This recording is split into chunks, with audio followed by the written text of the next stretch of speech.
Is that the Trump wall? Yeah.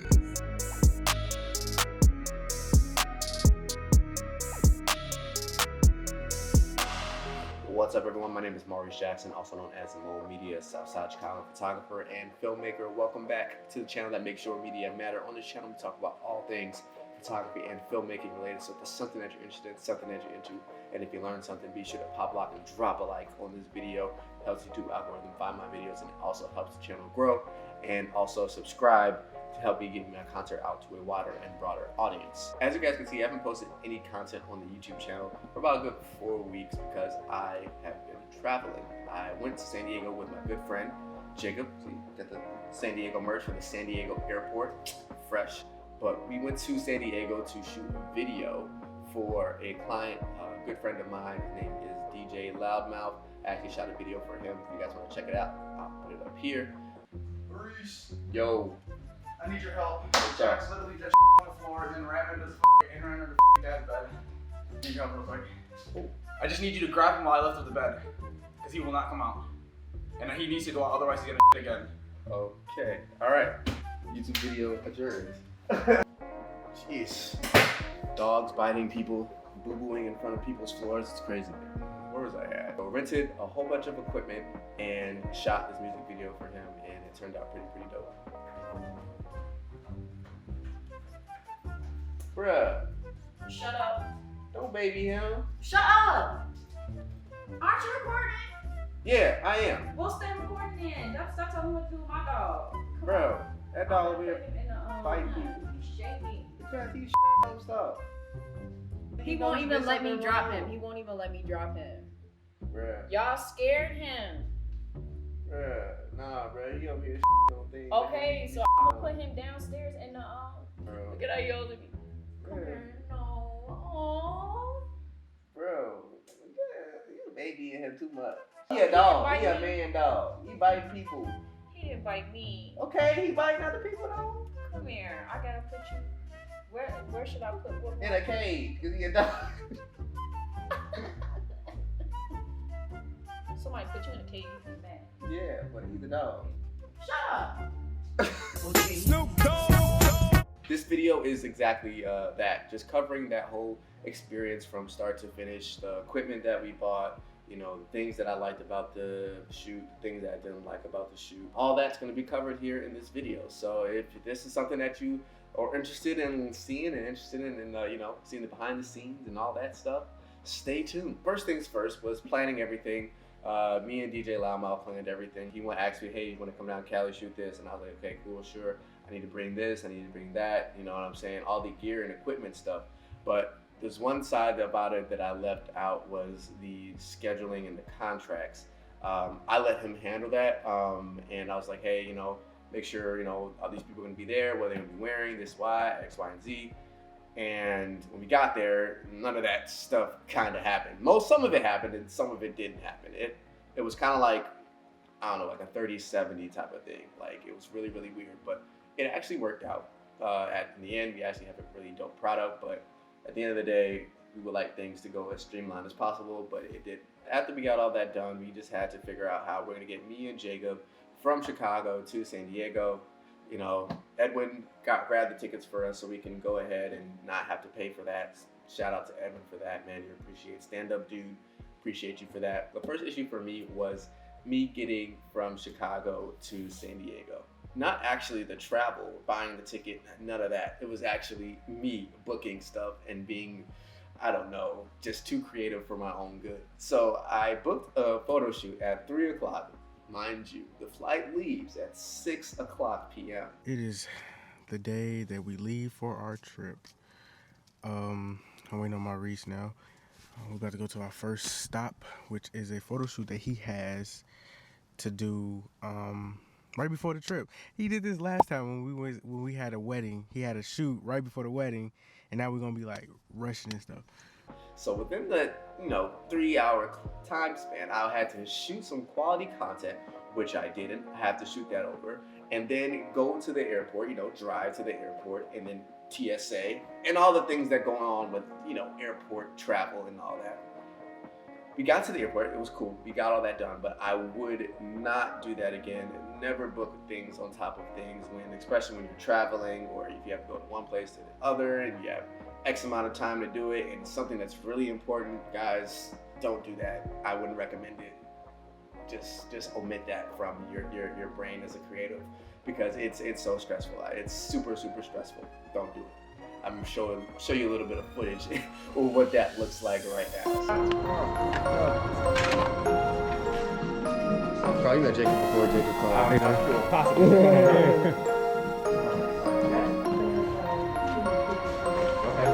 He was just looking for you. I just came down to see what you were doing. Yeah. I was just letting people in. Alright, stand right over here.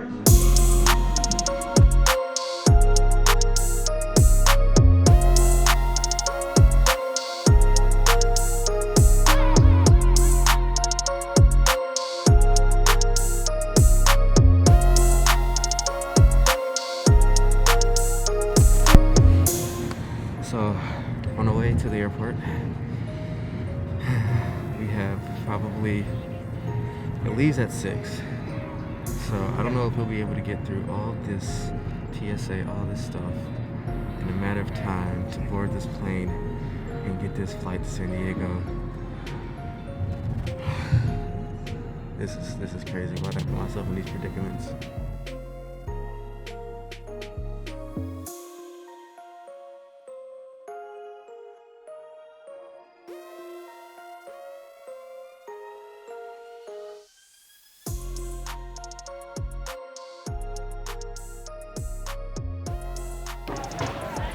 Oh, let's go. Oh, wait. Is that your ID? Yes. Run on Macaulay Culkin. Gotta get to the airport so we can make sure that Macaulay can have a Merry Christmas. Merry Christmas.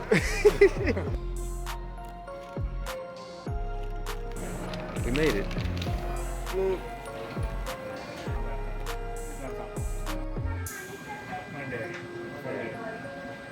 Got a little workout in, cardio. Yep. We made it though, y'all. We made it. Who's rooting for us? Who's rooting for us? I don't know. Comment below if you're rooting for us. Comment below if you want us to go back home. The flight was great except for one thing. The entertainment was lackluster. They had DirecTV on the flight. I don't know, how do you even get DirecTV and on an airplane? Like, do you even have a satellite? I don't know. But anyways, the DirecTV didn't work the entire flight, so we were just literally sitting there. I had no games on my phone. You had games on your phone? I had no games on my phone, so I'm literally just catching up on sleep, chilling out, because I know I have a long shoot ahead of me. But as soon as we touched down to San Diego, we grabbed our bags and we were waiting for everyone to come pick us up. When you're the last person to get picked up from school, this is how you feel, bro. Like, you just feel like, you just got left behind, you know what I'm saying? Hey! You riding with my girl. My guy! What's going on? good? We got DJ Mavic. You already know what it is.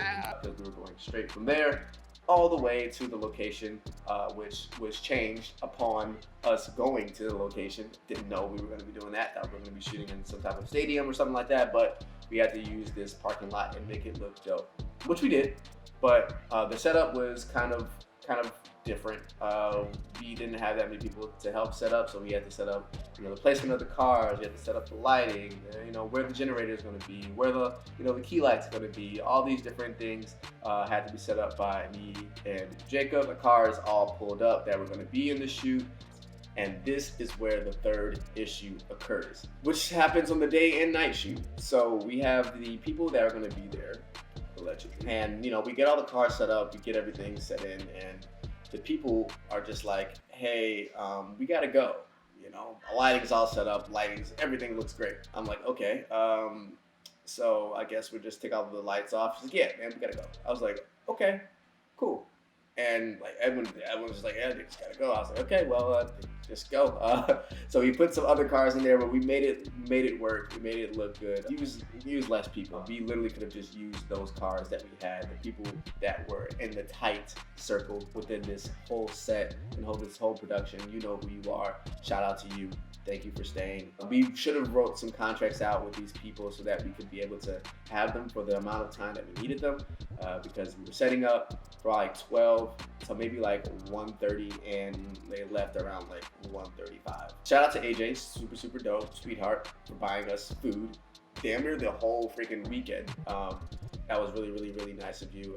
You didn't have to extend out your home to us. By the way, we crashed that night.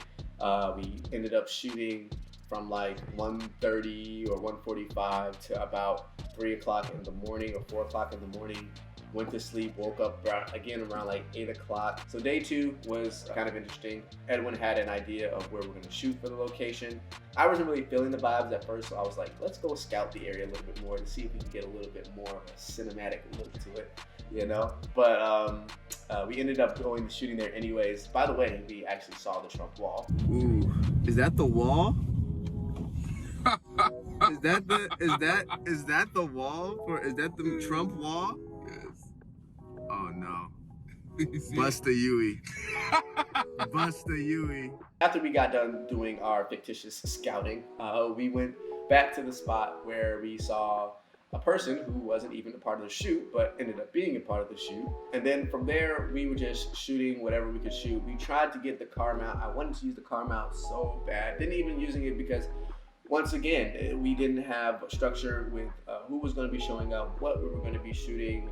I kind of had a shot list already created for what I was thinking, but we didn't get to all the shots because we just didn't know all the logistics of the people who were going to be there and all that. We were waiting, and then we literally got to like 3 o'clock. We're just like, well, the sun's going down. We need to get something. So we ended up just shooting like a strip scene. Then she's going to get out the car and then signal you guys.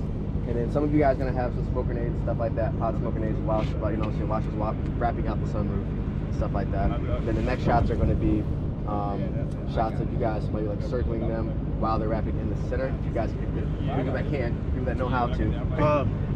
Where's that? So when we're gonna circle, is it gonna be here or up there? So we're gonna circle in here. Okay, so that's gonna be a totally different shot. Okay. Like where we have, the cars coming down the strip, motorcycles coming down the strip, and then we just had the motorcycles circling the artists as they were rapping, and we literally rapped that day around like a good 5 or 6 o'clock.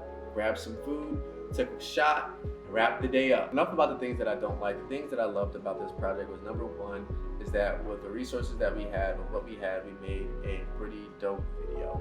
The people that were a part of the project, were super dope. The people that brought the cars, the people that brought their motorcycles, they didn't have to be there. They weren't being paid for any of the stuff that they were being a part of.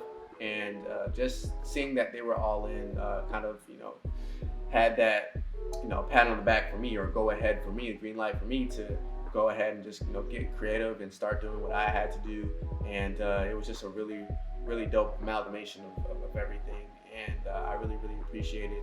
And thank y'all, everybody that was behind the scenes making this thing happen, making this video look the way it looks. I appreciate y'all. The second thing that I loved about this project was it was a challenge. It was something that was different. I was not in my environment. I was not in Chicago. I was in San Diego. I had to think differently. It challenged me to think outside the box, renting all this equipment, not having all of my gear that I have, and shooting a project that I have a little bit of information on, but don't have all the bits and pieces and resources that I would need for the project. So things went wrong where we had to kind of make an executive decision to make sure they were right. We had literally that night and that whole day Sunday to shoot everything, and if we didn't get it, we didn't get it. It was a really big challenge for me, and I love that. I love that opportunity. So thanks, Edwin, for giving me the opportunity to challenge myself as a filmmaker and a director. We literally did not have to reach into our wallets for anything, nothing at all. For food, nothing. They literally just took care of everything. Where we stayed at, they opened their home, where they live, where their child lives, and just let us, crash there for the night, and for us to just be in that space with them. It was really humbling and really dope. It's one of those stories that just go untold. When he blows up, we get there, it's gonna be like, hey, I remember you guys are crashing at my air mattress, and saying we're sleeping in our house, but I'm putting that into the world. You know what I'm saying? I'm putting that into the world because we're gonna blow up. he gonna blow up. I really appreciate you guys extending your home out to us. You know, that was one of the things that I really appreciated, because like most people, maybe artists, they're like, nah, you guys gotta go buy Airbnb, you know what I'm saying? Especially with coronavirus and stuff like that. I'm corona free, got tested as soon as I came back. They are really, you know, sticklers on it. They're like, nah, bro, like, you're gonna have to go do something else because that's not gonna work. I know you guys are all itching to know what equipment we used. So the equipment that we used was the C200, 4 Quasar science tubes, a car mount, didn't use the car mount though. And we also had a 30 to 100 millimeter cinema lens from Canon. And all this was the retail price for this, $24,000. Of course, we wouldn't buy all this out up front, so we went to Magnanimous Rentals and rented out all of this gear. Magnanimous Rentals, we rented it out in Chicago because in LA and San Diego, West Coast, all that stuff is stupid expensive. So if we were to go there and rent all that stuff, it would have been like way more. We ended up spending for the rental price about like $700. I think the C200 was on a special, so I was like, you know, might as well grab that. And then also that lens was on a special as well. So we got a really good deal with it, but I shot on the cinema camera for the first time. It was an amazing experience using the cinema raw format on the C200 was amazing. Like when I was color grading it, I was like, oh my God, this is the flattest image I've ever seen in my life. Donald Trump voice, this is the flattest image that I've seen in my life. It was an amazing time shooting with the C200. We have the Quasar Science Tubes, which is always a good time shooting with the Quasar Science Tubes. Had 4 of them, got super creative with them, had one in the back seat, had one in the front, and the color grading was easy, simple, done. Color grade, teal and orange, done.